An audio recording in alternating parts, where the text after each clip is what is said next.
Hello friends, welcome back to our channel. It's Rani vlogs. ఇవాళ మనం marble cake sponge లాగా ఎలా చేయాలో చూద్దాము. సో ఈ కేకు పిల్లలకి ఈవినింగ్ స్నాక్స్ లాగా స్కూల్ బాక్స్లో కూడా చాలా బాగుంటుంది. సో ఎలా చేయాలో చూద్దాం. మనం వీడియోలోకి అయితే వెళ్ళిపోదాం. దీనికైతే కనుక ఫస్ట్ నేను ఒక కప్పు మైదా పిండి తీసుకున్నాను. అందులోనే ఒక హాఫ్ స్పూను బేకింగ్ పౌడర్ తీసుకున్నాను. ఒక పావు స్పూను బేకింగ్ సోడా తీసుకున్నాను. వాటన్నింటినీ మంచిగా జల్లించి పక్కన పెట్టుకున్నాను. ఒక మిక్సీ జార్ తీసుకొని అందులో మనం ఏ కప్పుతో అయితే పిండి తీసుకున్నామో ఆ కప్ కొంచెం తక్కువగా షుగర్ తీసుకున్నాను. ఆ షుగర్ని ఫైన్ పౌడర్లా మిక్సీ పట్టుకోవాలి. అందులోనే ఎగ్స్, నేనైతే 2 ఎగ్స్ తీసుకుంటున్నాను. ఎగ్ లేని వాళ్ళు కర్డ్ అయినా వేసుకోవచ్చు, లేదంటే మిల్క్ అయినా యాడ్ చేసుకోవచ్చు. సో నేను 2 ఎగ్స్ తీసుకున్నాను. అందులోనే మనం ఆల్రెడీ మైదా పిండి మెజర్ చేసాం కదా, ఆ కప్పుతోని ముప్పావు కప్పు ఆయిల్ తీసుకున్నాను. సో వాటన్నింటినీ మిక్సీ పట్టుకోవాలి. చూసారా, మిక్సీ పడితే ఇలా థిక్గా పేస్ట్ లాగా వస్తుంది కదా, ఇలా రావాలన్నమాట. సో దాన్ని మనం ఆల్రెడీ పౌడర్స్ అన్నీ జల్లించి పెట్టుకున్నాం కదా, అందులో వేసి కొంచెం వెనిలా ఎసెన్స్ వేసుకొని మిక్స్ చేసుకోవాలి. ఈ మిక్సింగ్ అనేది ఒకే వేలో చేయండి, అటు ఇటు చేయకండి. ఒకే వేలో తిప్పితే కేక్ అయితే బాగుంటుంది, స్పంజ్ లాగా వస్తుంది. సో అలా మిక్స్ చేసుకున్న మిక్చర్ని వచ్చేసి నేను ఇందులో దీన్ని 2గా చేసుకోవాలి. కొంచెం తీసి వేరే కప్లో తీసుకుంటున్నాను, ఎందుకంటే మనం మార్బుల్ కేక్ చేస్తున్నాం కదా. సో ఈ హాఫ్ పిండిలోకి వచ్చేసి నేను కోకో పౌడర్ కలుపుతున్నాను. కోకో పౌడర్ వచ్చేసి ఒక ఒక స్పూన్ కోకో పౌడర్ తీసుకున్నాను. అందులో కొంచెం మిల్క్ వేసుకొని, పాలు వచ్చేసి కాచి చల్లార్చినటువంటి పాలు, ఆ పాలు వేసుకొని ఉండలు లేకుండా మిక్స్ చేసుకోవాలి.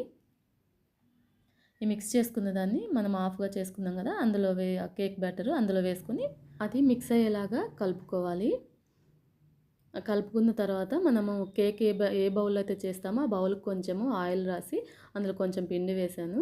మీ దగ్గర బటర్ పేపర్ ఉంటే బటర్ పేపర్ అని వేసుకుని, నా దగ్గర లేదు కాబట్టి నేను కొంచెం ఆయిల్ రాసి మైదా పిండిని అలా చల్లాను.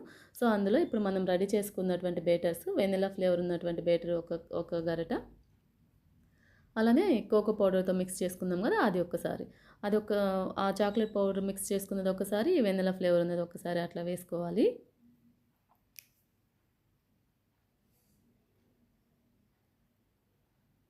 సో ఇలా అయితే వేసుకున్న తర్వాత ఇంకా రెడీ అవుతుంది కదా, మొత్తం అలానే వేసుకోవాలి. నాకైతే ఈ క్వాంటిటీలో వచ్చింది అన్నట్టు. సో ఇప్పుడు మనం ఒకసారి ట్యాప్ చేసుకోవాలి, ఎందుకంటే ఎయిర్ బబుల్స్ అలా ఉంటే ఏమన్నా పోతాయి కదా. సో నేను ఆల్రెడీ ముందుగానే మందంగా ఉన్న గిన్నె ఒకటి పెట్టుకొని అందులో కొంచెం అలా అడుగున ఉప్పు వేసుకొని, ఇంకా ఈ మనం కేక్ మిక్సర్ పోసుకున్నాం కదా గిన్నె, అది పెట్టేసుకుంటున్నాను. నాకైతే కరెక్ట్గా 45 మినిట్స్ పట్టింది. పర్ఫెక్ట్గా అయితే ఉడికిపోయింది అన్నట్టు కేకు. చూడండి, ఇప్పుడు నేను చాక్ పెట్టి చూస్తాను, అస్సలు చాక్ అంటుకోకుండా వచ్చింది అన్నట్టు. చాలా బాగా అయితే ఉడికిపోయింది. ఇంకా నేనైతే స్టవ్ కట్టేసి తీసేసాను.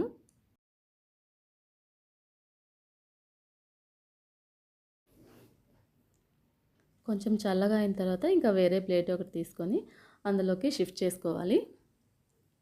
చాలా బాగా అయితే వచ్చింది కేక్ అయితే. సో పిల్లలకైతే చాలా బాగా నచ్చుతుంది. స్కూల్కి పంపించవచ్చు, అలానే ఇంటికి రాగానే ఈవినింగ్ స్నాక్స్లా తినొచ్చు. పిల్లలనే కాదులేండి, పెద్దవాళ్ళకి కూడా కేక్ అంటే ఇష్టపడని వాళ్ళు ఉండరేమో కదా ఆల్మోస్ట్. సో అందరికైతే చాలా ఇష్టపడతారు. సో ఈ వీడియో కనుక నచ్చితే మీరు కూడా తప్పకుండా ట్రై చేయండి. ఎలా వచ్చిందో నాకు కమెంట్ చేయండి.